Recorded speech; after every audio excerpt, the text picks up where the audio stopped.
What kind of manager threatens to write someone up for going to the bathroom?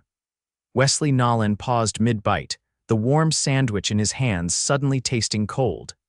He sat alone near the back corner of the company café, dressed in a faded delivery polo jeans and a baseball cap pulled low. No one would have guessed he owned the entire 9-store café chain, not the cashier who barely looked up when he ordered, and definitely not the 2 kitchen workers sitting just a few feet away, venting over their half-eaten lunches. The disguise wasn't just for show. The cafes had been inherited from his father 3 years back. Wesley had been running the business from the top floor of a downtown office ever since, too caught up in quarterly reports and expansion plans to really know what happened inside each location.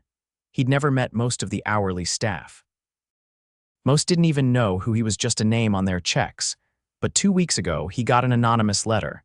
Handwritten, no return address. It was from a former employee claiming the cafe at Branch 6 was bleeding staff.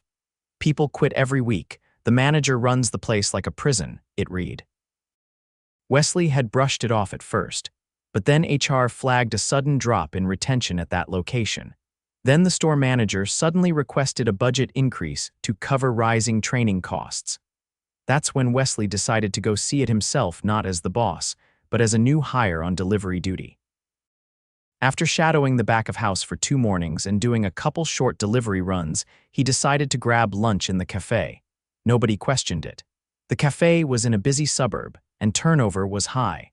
A new delivery guy was just another face. That's when he overheard the 2 kitchen workers. "If I ask for a break, I get told to earn it. I've been here 6 months, said the taller one, a young guy with a tired face and grease-stained apron. The other, a woman with short curls and a sharp voice, nodded. "I was told if I had time to lean, I had time to clean, even after 6 hours on my feet. You know what got me written up? Sitting for 2 minutes while waiting for the fryer to reset." "Who gave you the write-up?" the guy asked. "Angela. Who else?" she said. "She told me we don't do soft in her kitchen." Wesley didn't react, just kept chewing. He'd heard the name Angela before. She was the store manager here. Been with the company since his dad's days. One of the few from the original crew. He'd never met her, but she was often praised in old reports for running a tight ship. He kept listening. "I swear, if Frankie hadn't talked me down last week, I would have walked.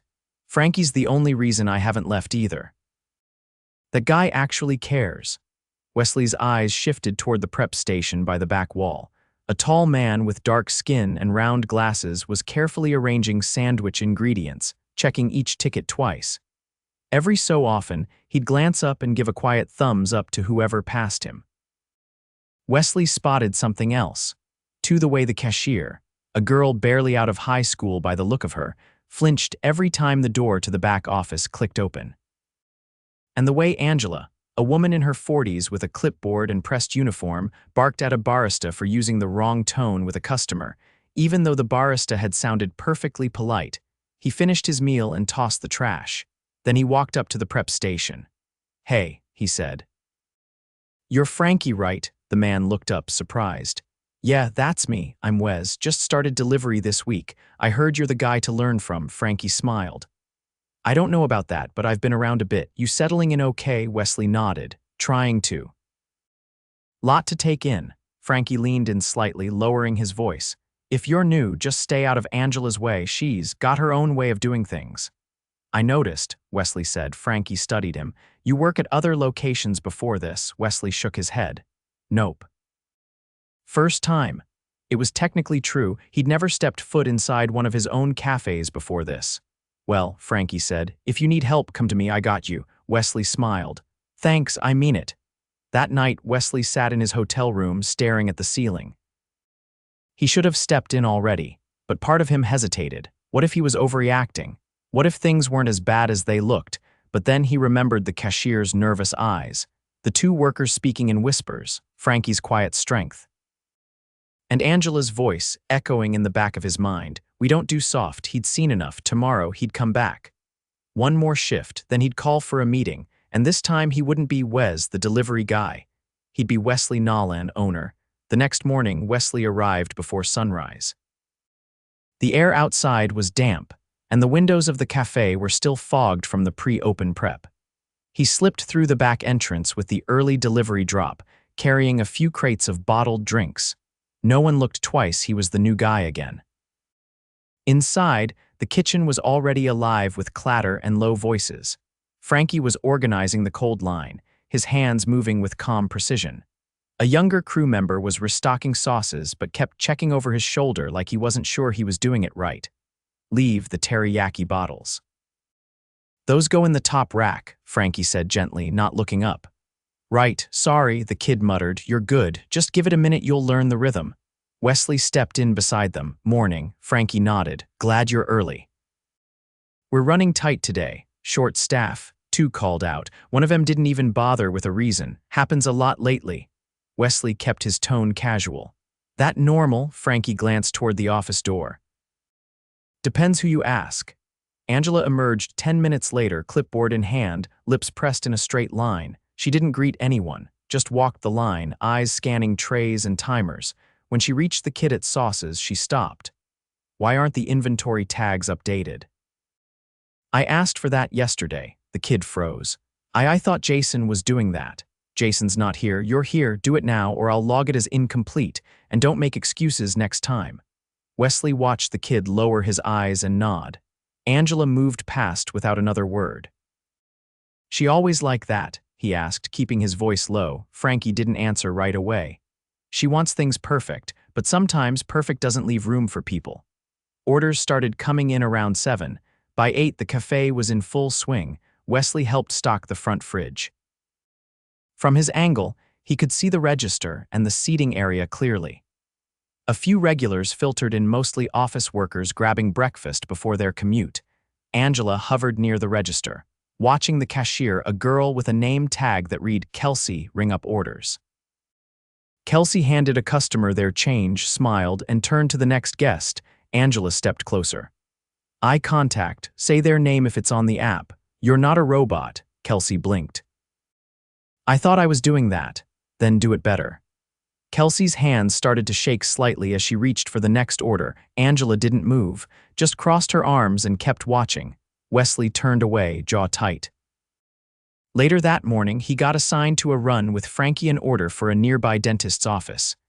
They loaded the bag into Wesley's car and drove in silence for a minute before Wesley spoke. How long you been here? Little over a year. You like it? I like the work. I like the people. I don't like everything. Wesley waited. Frankie sighed. Look, I'm not trying to start anything, but when you've got folks quitting mid-shift, it says something. Last week, a dishwasher just walked out the back door, didn't even clock out. Said he couldn't take being talked to like that anymore. Angela, Frankie didn't answer directly. Let's just say some people lead with fear. Doesn't work long term, especially not with younger staff. They made the delivery, looped around, and got back in under 30 minutes. By then, the café was in the midday rush.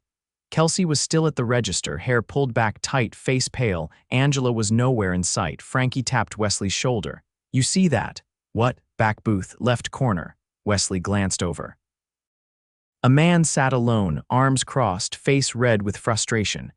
His sandwich was in pieces on the tray and his coffee had been pushed aside, untouched. I'll check it out, Wesley said. He walked over slowly. Hey, sir, everything okay? The man looked up, startled. No. Not really. What happened? I ordered a no-dairy breakfast wrap, got one loaded with cheese. I'm allergic.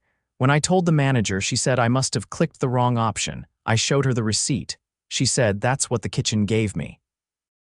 You want another, pay again. Wesley kept his tone even. Did she offer a refund? Nope, didn't even apologize, just walked off. Wesley nodded. I'm sorry that happened. Let me take care of this. He went straight to the prep area. Frankie, he said quietly, did that allergy order come through? Frankie frowned. Yeah, I flagged it. No cheese, no dairy. I handed it off myself. Then someone changed it. Frankie's eyes followed Wesley's. Angela had returned, clipboard back in her grip, checking off a tray of pastries. Wesley stepped forward. Angela, she looked up, eyebrows raised. Yes, I need to talk to you about the customer in booth 6. I already dealt with him. He complained about a wrap. I told him we made what was sent. I spoke with him. He has a dairy allergy. He showed you the receipt. Angela shrugged. People say all kinds of things to get free food. Frankie says the order was correct when it left the line. Then someone must have typed it wrong. No one else touched it. Angela's expression hardened. If you're questioning how I manage complaints, you're out of line. Wesley didn't answer. He turned and walked back to the register. Kelsey, he said, can you take a break? Just 10 minutes, she hesitated. I don't know if I'll cover. Go. She disappeared into the back hallway. Angela appeared beside him seconds later. She doesn't get to step off whenever she wants. I told her to, Wesley said. Who are you two? I own this company. She blinked. I'm Wesley Nolan. And I've been here for 3 days, watching how you treat people. Angela opened her mouth, then closed it. You refused to remake an allergy order. You dismissed a valid complaint. You publicly humiliated your cashier twice. You've created a culture where people are afraid to take a break, speak up, or even ask questions. She crossed her arms. I've kept this store in profit for 10 years. You don't get that by being soft. You get it by being responsible. And being responsible means you don't put people in danger or drive them out the door. You're done here. Pack your things. Angela's face flushed. You can't just I can, and I am. She stood frozen for a moment, then stormed toward the office. Wesley turned toward the kitchen. Frankie. Can you keep the floor running for the next hour? Frankie nodded slowly. Yeah, I can. Thanks. He stepped into the back, found Kelsey sitting on an overturned milk crate by the lockers, sipping water. You're not in trouble, he said. I'm the owner. Just wanted you to know you did nothing wrong today. She looked up, confused. You're the owner? Yeah, she stared at him. I thought owners didn't come to places like this. Maybe that's the problem. She gave a faint nod. He gave her a moment, then said, Come back out when you're ready. When he returned to the floor, Frankie was already calming the line, calling orders with practiced ease. The kitchen moved smoother. The tension had eased slightly, like someone had opened a window. Wesley stood near the register and watched it all, not as a visitor anymore, but as someone who finally understood what was broken and what still needed fixing. By the time the afternoon lull hit, the store had settled into an uneasy quiet. The line had shortened, the hum of the kitchen had slowed, and the tension that had gripped the café all morning had begun to drift but not disappear. Customers still trickled in, and the team kept moving, but there was a lingering stiffness in the air, as if everyone was waiting to see what would happen next. Wesley stood near the prep counter, arms crossed, watching as Frankie delegated tasks with calm authority. Workers moved more deliberately now, not in fear, but unsure of what the balance would be without Angela hovering. He pulled Frankie aside when the orders slowed. You've got a steady hand, Wesley said, keeping his voice low. I try not to make noise, Frankie replied, glancing toward the front. Noise gets noticed. Wesley nodded once. I'm assigning an interim manager. You're the only one here I trust for that. Frankie's eyes widened, but he didn't speak. You've already been holding this place together. Give me a few days to find a permanent solution. In the meantime, I'll be here working with you. Frankie hesitated. You sure that's the right move? Some of the crew, they've been through a lot under her, might not trust anybody calling shots yet, even me. They'll trust someone who listens. Just do what you've already been doing. Frankie finally gave a silent nod, and they returned to the floor. By the end of the shift, Kelsey had resumed her post, quiet but attentive. She didn't avoid anyone's gaze, but she didn't linger in conversation either. Wesley noticed she'd started double-checking each receipt before handing it out, not out of fear, out of precision. She was playing things safe. As the doors closed for the night, Wesley stayed behind while Frankie counted down the drawers and checked the cooler logs. A few staff lingered, unsure if they should leave or wait. Go home, Frankie told them. Come in fresh tomorrow. As they filed out, Wesley turned toward the back office. Angela's clipboard was still on the desk, a few pens scattered like she'd left mid-thought. He picked it up and flipped through the pages. Most of it was inventory and schedules, but near the back, he found notes scribbled in the margins. Too slow, need sharper cashiers. Warned again, no complaints allowed during rush. Don't coddle. Keep pressure on. He closed the folder and tossed it into the shred bin. Frankie stepped in behind him. She never let anyone use this room unless they were in trouble, he said. Wesley looked around. The space was small, windowless, with an old corkboard and a single chair tucked in the corner. "Not anymore," Wesley said. "This office is open to whoever needs to talk to me or to you. That includes venting and feedback." Frankie leaned against the doorframe. "You think that'll change anything long-term? It will if we build from the ground. Replacing a manager doesn't fix a culture. But if we keep showing people that they matter, eventually the fear will wear off." The next morning, Wesley arrived earlier than the rest. He brewed a pot of coffee in the back, wrote a note that said, "Help yourself," and taped it above the machine. By 6:30, the kitchen crew began arriving, first the dishwasher, then the grill lead, then Kelsey again, who paused when she saw him by the prep station. "Morning," she said cautiously. "Morning," he replied. "How's your head?" She looked surprised. "Better." "Thanks." He stepped aside to let her clock in. "You're not working the register today," he added. "Frankie's switching a few things up." She looked puzzled. "Am I in trouble?" "No, you're helping on customer experience. That means checking in with guests, seeing if anything's missing, making sure they leave happy." "I've never done that before." "You'll be good at it." She stood still for a second, then nodded and walked to the back to grab an apron. As the morning rush ramped up, Wesley stayed off to the side, observing. Frankie moved between stations, offering quick corrections without raising his voice. The team was more responsive than the day before. They weren't faster, but they weren't tense either. Kelsey approached a table where an older woman sat alone with a half-eaten muffin and a cooling tea. "Everything taste okay?" she asked softly. The woman looked up. "Actually, this tea's a bit bitter. I asked for green, but I think it's black." "I'll fix that right away," Kelsey said. "Would you like honey with it?" The woman smiled. "That'd be lovely." Kelsey returned to the counter, made the drink herself, and walked it over. No one had to tell her to do it. Wesley watched the interaction without stepping in. The moment didn't fix everything, but it was the kind of moment that hadn't been allowed to happen before. Around mid-afternoon, a man in a dress shirt and slacks entered the café, holding a clipboard. He walked with a quick, purposeful stride and stood near the fridge, scanning the shelving. Wesley recognized him, Don, from regional operations. Word must have reached HQ about Angela's termination. Don hadn't seen Wesley in person in over a year.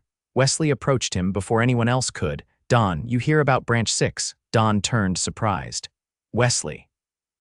I didn't know you were on site. I've been here 4 days, undercover." Don raised his eyebrows but didn't ask questions. "I came because we've had complaints stacking up for months. I didn't realize it was this bad." "It was worse than bad. It was broken. I spoke to HR this morning. Some of the exit interviews got buried. Looks like Angela was flagging employees as uncooperative to push them out. One barista had been written up 3 times in 2 weeks for tone. She quit before we could intervene." "That won't happen again," Wesley said. "Frankie's interim. We're restructuring things now. I'll be staying until it stabilizes." Don nodded. "You want me to look into the numbers?" "Not yet. I'm not worried about the spreadsheets. I want a culture audit. I want to know if any other stores have signs of this behavior. I'll pull regional reports." Quietly, "Good." As Don left, Wesley walked back through the café. The rush had tapered off again. One of the line cooks was wiping down the prep surface, humming softly. A dishwasher leaned against the back wall, sipping water between loads. No one looked over their shoulder. At the front, Kelsey was chatting with a customer about menu options, pointing toward the new seasonal board Frankie had updated that morning. Wesley stepped outside and let the door close behind him. He hadn't fixed the store. But for the first time in a long time, it wasn't afraid of being broken. The following week began with a slow, deliberate rebuild. Wesley stayed on site from open to close, rotating between stations, checking deliveries, and conducting quiet one-on-one check-ins in the back office. He didn't introduce sweeping changes overnight. Instead, he focused on stabilizing the team and gathering input from the people who actually did the work. On Tuesday morning, he called Frankie into the office for a planning session. The desk was cleared off, except for a notepad and 2 mugs of coffee. Wesley gestured to the chair across from him. "Let's talk about what stays, what goes, and what was never working in the first place." Frankie sat down slowly. "First thing, the scheduling system, it's a mess. People don't know their hours until 2 days before the week starts. That's why half the team can't plan anything outside of work. Wesley nodded. We'll move to a rolling 2-week schedule. No more last-minute posts. You'll start drafting next month's schedule this week. Frankie pursed his lips. I don't know everyone's availability yet. Then ask. Every person gets a form. You build around it. They worked through 3 pages of changes small systems Angela had ignored or intentionally misused. By the time they stepped back onto the floor, the coffee had gone cold. Later that day, a barista named Tanisha approached Wesley while wiping down the condiment counter. Is it true we might be able to bid for our own hours? That's the goal, Wesley said. Why? My sister helps with my kid 3 days a week. If I could line up my hours with that, I wouldn't have to keep scrambling for childcare. Then that's what we'll do. Still needs coverage balance, but preferences come first. She nodded without smiling, then returned to her task. Wesley didn't take it personally. He understood that trust wouldn't come from words anymore, only consistency. By Wednesday, the mood in the café had shifted again, this time toward cautious optimism. The staff moved more fluidly, coordinating in low, quick exchanges. Mistakes still happened, but they were corrected without fear. A prep cook named Lewis flagged down Frankie after lunch to suggest a new layout for the cold station. If we swap the tomato bin and the slicer, it'll cut 5 seconds per sandwich. I timed it. Frankie looked at Wesley. What do you think? Try it, Wesley said. No harm in testing a better system. Lewis raised an eyebrow. We never got to test stuff before. You do now, Wesley said. Just make sure we're still meeting food safety protocol. That evening, Wesley stayed behind after close to help sweep and restock. As he mopped near the walk-in, he heard laughter from the kitchen. Kelsey and Tanisha were arguing about who made the better playlist for the early morning shift. Frankie was labeling the new prep bins, humming under his breath. When Wesley passed by, Frankie glanced up. They're starting to breathe again. I noticed, and Kelsey, she's the one who suggested we put allergy alerts in red on the ticket screens, said no one should have to second-guess a health risk. Wesley nodded. Good. That goes system-wide. On Thursday morning, a man in his late 30s walked in wearing a pressed shirt, khakis, and a tight expression. He headed straight for the counter where Kelsey was managing the register. I need to speak with your manager, he said, cutting her off mid-greeting. She straightened. Is there a problem I can help with? Let's not waste time. I was in here 2 weeks ago and filed a complaint. I was treated like garbage by the woman who used to run this place. I want to know what's being done about it. Wesley, who had been restocking napkins nearby, stepped forward. I can help you with that. The man turned. Who are you? I'm the owner, Wesley Nolan. The man's posture shifted slightly. You're the one who fired the manager. I am. The man nodded slowly. She told my daughter to speak clearer when she ordered. My daughter has a speech delay. I didn't say anything that day because I didn't want to escalate in front of her. But the more it sat with me, the worse it felt. Wesley's voice didn't waver. That kind of treatment doesn't belong in this company or anywhere else. I'm glad you came back. The man relaxed slightly. I wasn't sure it would matter. It does. And if you're open to it, I'd like to comp a meal for you and your daughter. Not because it fixes anything, but because people should feel welcome here. The man hesitated, then nodded. Thanks, I appreciate that. When he left, Kelsey approached quietly. I remember that day, she was so upset. I didn't know what to say. You don't have to undo what happened, Wesley said. But now you're part of making sure it doesn't happen again. On Friday afternoon, a new assistant manager arrived, a woman named Clara from another branch with a solid track record and a calm demeanor. Wesley introduced her to the team after the lunch rush. You're not here to tighten screws, he told her when they stepped into the office. You're here to build structure around Frankie and the crew. They know what this place needs more than anyone. I understand, Clara said. I've seen what happens when people are only measured by output. We're measuring people by how they lead now, not just how they perform. That evening, Wesley gathered the full team in the dining area after close. Chairs were pulled into a loose circle. No one stood at the front. It wasn't a speech. I came here because something didn't sit right, Wesley said. And what I found was a team that kept showing up even when it was hard. Some of you thought about leaving, some of you almost did, but you didn't. That matters. The room was quiet, he continued. I'm not going to pretend we've solved everything, but we've started something better. And from here on, I want every store in this company to reflect what you're building." Tanisha raised her hand. "Does that mean other stores will get the same updates?" "They will. Starting next week, we're auditing every location. Frankie and I are working with operations to bring these changes system-wide." Kelsey glanced around. "What about training? A lot of us were just tossed in." "We're rewriting the training manual. And we're paying for certification hours for anyone who wants to stay on long-term." Lewis leaned forward. "And if we see something wrong, you speak up, no matter who it's about." He paused. "That's the culture now, not fear, accountability." Frankie looked around the room. "It's gonna take time, but we've got the right people." Heads nodded. After the meeting, Wesley stayed behind to wipe down a few tables. Clara joined him, grabbing the spray bottle. "You're really staying through next week?" she asked. "Longer if I need to. You don't see that from owners. Maybe they forgot what it feels like to stand behind the counter." She nodded once, then got back to work. On Sunday, Wesley returned to his office downtown for the first time in nearly 2 weeks. The lobby felt colder. The polished elevator mirrors didn't reflect the same man who had walked in 15 days ago. He sat behind his desk, opened his laptop, and began writing a company-wide memo. No PR fluff, no corporate lingo, just the truth. He told them what he'd seen, what he'd changed, what he expected from every store going forward, and what he was no longer willing to tolerate. By the end of the day, the message had been read by every regional director, every store lead, and every assistant manager. The subject line was simple: "We start listening now."